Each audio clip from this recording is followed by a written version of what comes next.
Now we'll see what is mean by benign prostatic hypertrophy or BPH.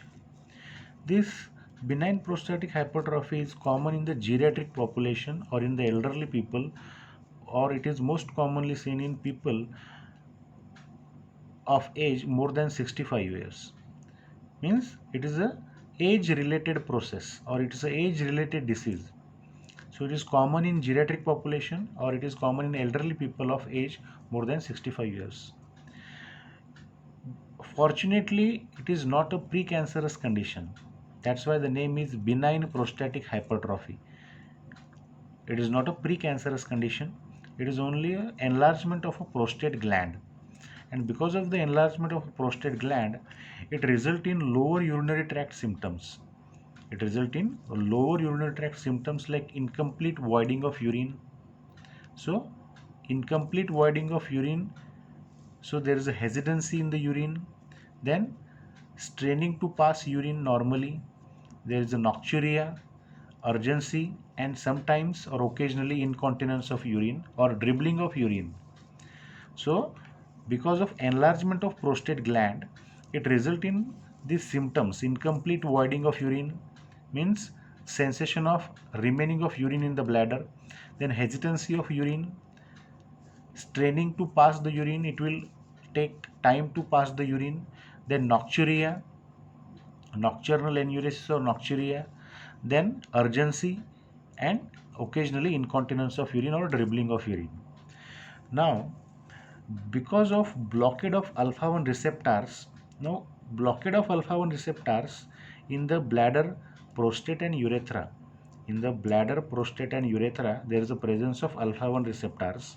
And if we block these alpha 1 receptors in the bladder, prostate, and urethra, it will decrease the tone of smooth muscles. If it will decrease the tone of smooth muscles, that means it will reduce the resistance to the urine outflow. And that's why these selective alpha 1 blockers like Tamsulosin, Terazosin, Doaxzosin, or Prazosin, they are beneficial in treatment of benign prostatic hyperplasia. Because these alpha 1 receptors are present in bladder, prostate, and urethra, so they will decrease the tone of smooth muscles. It will reduce the resistance of urine outflow. What does it do? It will reduce the resistance to the urine outflow. So you can see here Tamsulosin is a drug of choice. Selective alpha 1 blocker with specific activity on alpha 1A and alpha 1D receptors. These alpha 1 and alpha 1D receptors are abundantly found in the bladder and prostate, and alpha 1B receptors are found in the blood vessels. So these Tamsulosin, they are selectively acts on the alpha 1A and alpha 1D receptors, which are abundantly found in the bladder and prostate. So Tamsulosin relieve the symptom of benign prostatic hyperplasia without significant fall in blood pressure. Without significant fall in blood pressure means, though it's selective alpha 1 blocker, it particularly or specifically act on alpha 1A receptor, which abundant in the bladder and prostate. It not preferably act on alpha 1B receptor, which are found in blood vessel. So it relieves the symptom of BPH without significant fall in blood pressure. So it is preferred in benign prostatic hypertrophy. Now the other drugs like Terazosin and Doaxzosin, they are preferred over Prazosin. Terazosin and Doaxzosin, why they are preferred over Prazosin? Because they are longer acting. So there is the advantage of single daily dose. And the most important thing of Terazosin and Doaxzosin, it promotes the apoptosis of prostate. It promotes the apoptosis of prostate means it will decrease the size of prostate gland day by day. Promote apoptosis of prostate, that means it will decrease the size of prostate gland. So this Terazosin, which is a selective alpha 1 blockers. Now compare and contrast of Terazosin with phenoxybenzamine. Phenoxybenzamine is a non-selective alpha blocker. Terazosin is a selective alpha 1 blocker. So Terazosin is more selective. It is shorter acting. Phenoxybenzamine is longer acting.